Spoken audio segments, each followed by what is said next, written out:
Hi, how are you guys doing today? Pablo's here, and today I'm going to be trying the chocolate coated wafers with sour cream and milk, and I'm going to be rating it out of 10. Let's try it together, guys, and see how it tastes.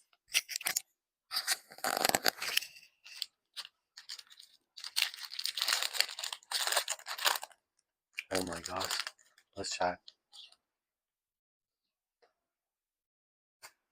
Mm, mhm, mm, mm, mm.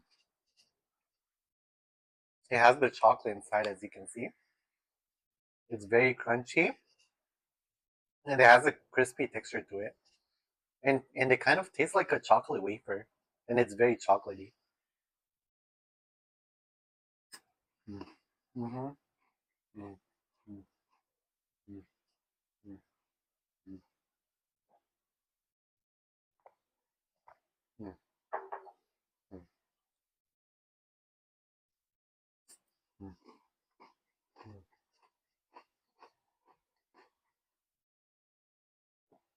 mm. Mhm, mhm, mhm, mhm.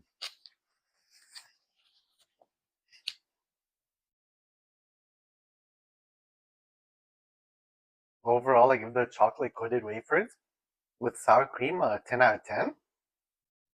And the one with milk, I give it like a 9.67 out of 10. And again, I would like to thank you guys, and I'll see you guys in the next one. Bye.